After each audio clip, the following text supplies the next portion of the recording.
Mother Teresa and institute of computer education में आपका स्वागत है। हेलो फ्रेंड्स, ट्रिपल सी की सीरीज़ में आपका स्वागत है। मेरा नाम है वीरेंद्र सिंह।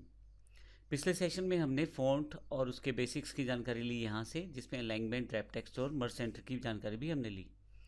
इस सेशन में अगली कमांड्स की जानकारी लेंगे। इसी को कंटिन्यू करते हुए आपके पास यहाँ पे अलाइन टॉप, अलाइन वर्टिकली यानी कि सेंटर वर्टिकली और अलाइन बॉटम के ऑप्शन भी अवेलेबल हैं। इसको समझने के लिए मैं यहाँ से थोड़ा सा साइज़ चेंज कर देता हूँ, कुछ इस तरह से, और केवल इसी रो को सिलेक्ट करता हूँ ताकि आपको ये क्लियर हो जाए। अलाइन टॉप का अर्थ है कि जो डेटा इसमें है वो टॉप की तरफ अलाइन हो जाएगा, कुछ इस तरह से। सेंटर वर्टिकली मतलब बीच में डेटा आएगा आपके पास, और अलाइन बॉटम मतलब नीचे की तरफ। तो आप इस तरह से वर्टिकली डेटा को अलाइन कर सकते हैं, देखें।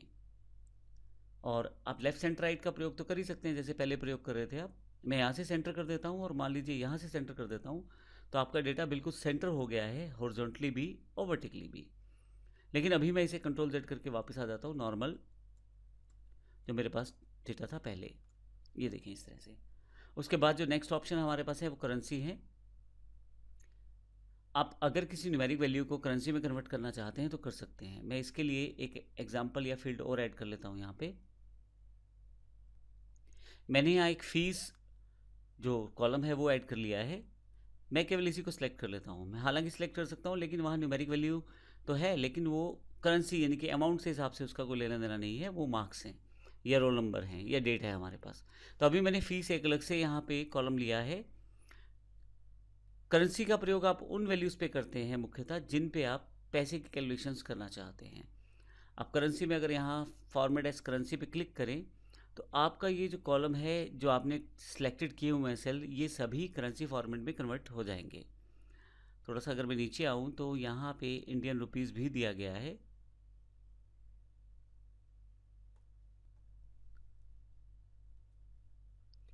थोड़ा सा अगर मैं यहाँ नीचे की तरफ आऊँ तो मेरे पास इंडियन रुपीज़ दिया गया है। यहाँ पे मैं इंग्लिश इंडिया वाला जो INR है यानी कि रुपीज़ सिंबल है वो ले लेता हूँ।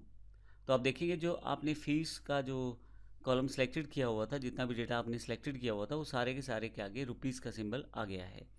आप और कोई सिंबल चाहें तो वो भी ले सकते हैं, और इस पे आप अपनी नॉर्मल कैलकुलेशंस कर सकते हैं। जैसे मैं अगर सम करना चाहता हूँ तो मैं यहाँ पे जाके ऑटो सम और सम रेंज ऑलरेडी सिलेक्टेड है, एंटर करता हूँ तो मेरे पास आउटपुट जो आएगा वो भी देखिए अमाउंट में आ गया है।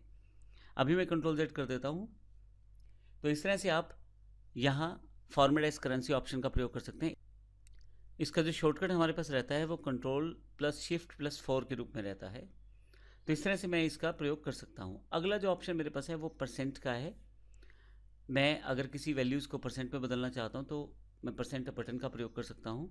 इसके लिए मैं जिन वैल्यूज़ को बदलना चाहता हूँ उनको सेलेक्ट कर लूँगा। ये सिर्फ एग्जांपल के लिए है। मैं इस बटन फॉर्मेट एज परसेंट पे क्लिक करूँगा तो मेरे पास परसेंटेज वैल्यू आ जाएगी।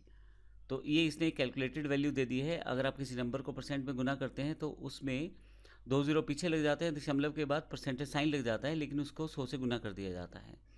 तो इस कारण से ये नॉर्मल जो है परसेंटेज हो गई है। तो जब आप क्लिक करेंगे तो परसेंट वैल्यू दिखा देगा यहाँ पे। अब यहीं से इनेबल, यहीं से डिसेबल कर सकते हैं परसेंटेज को। कंट्रोल प्लस शिफ्ट प्लस 5 जो है ये इसका शॉर्टकट है। आप नंबर्स को डेसिमल में भी शो कर सकते हैं। उसके लिए कंट्रोल प्लस शिफ्ट प्लस 1 का ऑप्शन है। तो अभी मैं जैसे अपने मार्क्स हैं, इन्हें अगर मैं चाहता हूँ डेसिमल में कन्वर्ट करना तो मैं डेसिमल में कन्वर्ट कर सकता हूँ। जब आप डेसिमल में कन्वर्ट कर लेते हैं तो डेसिमल वैल्यू को प्लेस को ऐड करने के लिए, जब आप डेसिमल में कन्वर्ट कर लेते हैं तो डेसिमल प्लेसेस को ऐड करने के लिए यहाँ ऐड डेसिमल प्लेस का प्रयोग कर सकते हैं, ये देखें।